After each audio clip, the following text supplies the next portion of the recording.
Në moshën vetëm 7 vjeçare, ajo largua me familje nga Kosova drejt Belgjikës, duke ndjekur rrugën e shumë bashkëdhetarëve që kërkonin një të ardhme më të mirë. Me shumë punë dhe përkushtim, arriti suksese të mëdha dhe sot është drejtureshe shkollës shqipe Vatra në Bruksel. Megjithatë, mallin për vendlindjen nuk e ka shuar as koha e as distanca.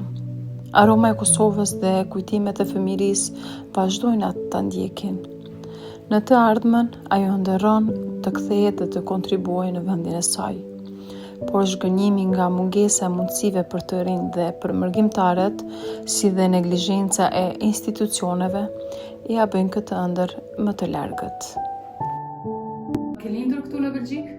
Unë kam ardhur të 7 vjeçe. 7 vjeçe. Tash na trego dallimin, domethënë të kujtohet kur ke ardhur këtu edhe deri më tani. Na trego domethënë sa je adaptuar këtu dhe sa të mungon Kosova, domethënë ngritja jote. Këtu me u adaptu, besoj që si shumica e shqiptarëve sot që kanë gjetë rrugën e vetë dhe që kanë ndërmarrë gjëra të mëdha dhe nuk dallohen që janë të huaj apo që nuk kanë lindur këtu.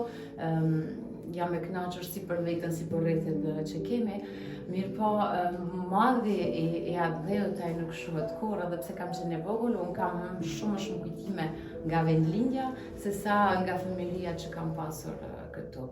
Edhe kam vujt shumë këtë pjesën e largimit atje, se unë sapo kam filluar klasën e parë në Kosovë para se më ardh këtu dhe jam shkruar nga klasa pas 2 muajve për në ardhur në Belgjikë. Në mes të rrëfimit, zëri fyr nga emocionet.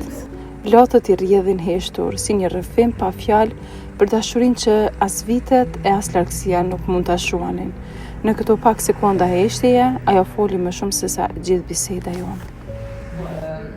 Nuk ishim akoma me dokumente dhe ishim vështirësitë për me ardhur deri këtu dhe kemi kaluar kohën nëpër Maqedoni, Turqi derisa kemi arritur në Belgjikë.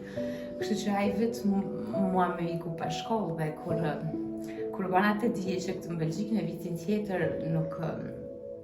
unë nuk disha as gjuhë, as shkrim lexim, pothuajse as në shqip, se edhe në Shqipëri nuk mbarova shkollën dhe isha shumë e madhe për me fillu klasën e parë që këto fëmijët kishin filluar në moshën 6 vjeçe.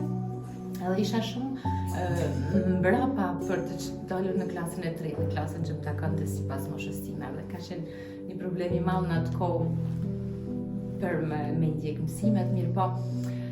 Shkolla belge më ka ndihmuar shumë në atë moment, sepse jashtë plus mësimeve të rregullta që kisha një mësuese që më ndihmonte me avancu pak më shumë me gjuhën, dhe kështu që fillova në klasën e dytë, pa bërë klasë të para, po as shkolla tjera, dhe gradualisht arrita ta mësoj pastaj gjuhën shumë shpejt, dhe kështu që isha e vogël në atë kohë, por I përkthesha dhe familjarëve dhe rrethet të tjerëve që nuk I kishim as familje, por që kur tishin që të gjuhën I ndihmosha shumë dhe nëpër dokumentat e tyre apo nëpër nevojat e tyre personale.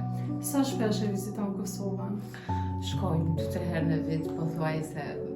Ne thom një herë gjatë verës kur rrim tamam siç duhet, se këto 2 herë tjera po mashtrohemi disa ditë pak, por prapë shkojmë për çdo herë kur kemi një mundësi, një rast, nuk e lëm pa shkuar. A e mendon ndonjë të ardhme të afërt apo të largët, domethënë që të kthehesh dhe të kontribuosh për vendin tënd në Kosovë? Shpresoj, këtë ëndër e kemi gjithë dhe qëllimi jon ky ka qenë që prej fillimit kur kemi ardhur këtu, nuk kemi menduar ndonjëherë që do ngelim atë shumë, përse vitet e para ne as nuk rahatojshem nëpër shtëpi siç duhet, se duke pritur gjithmonë se po mbaron lufta do kthehemi, po bëhet më mirë Kosova, po kthehemi po. Edhe unë që kam lind atje, edhe pse e kam këtë frymarrjen e vendlindjes kur shkoj atje, motrën time të vogël kur e kam me vete, nuk I ndjen gjanat siç I ndjej unë.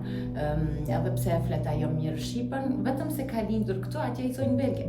Donc është kjo ana ku vetë njerëzit tonë në vendin tonë na largojnë, donc që të ndjehem ne më shqiptar se kush jemi, duhet kontribuojnë për ruajtjen e gjuhës shqipe këtu. Duhet të kontribuojnë si me mësues si me shkolla. Ne jemi shkolla e vetme që jetojmë që 20 vite, me mundësitë tona vetëm falë presidentit Ahmedxhanaj që ka bërë pamundërën duke kërkuar te biznesmenat shqiptare ku ka mundër për rreth për me ekzistu kjo shkollë, po është pak sepse duhet me u investu më shumë, duhet që mësues të paguhen për me pas vullnet, për me pas mësime edhe më shumë, për me pas nxënës edhe më shumë. Kur fëmijët të flasin shqipen, ata do të mirëpriten në vendet ku flitet shqip dhe do të ndjehen më të dashur. Kjo është e para.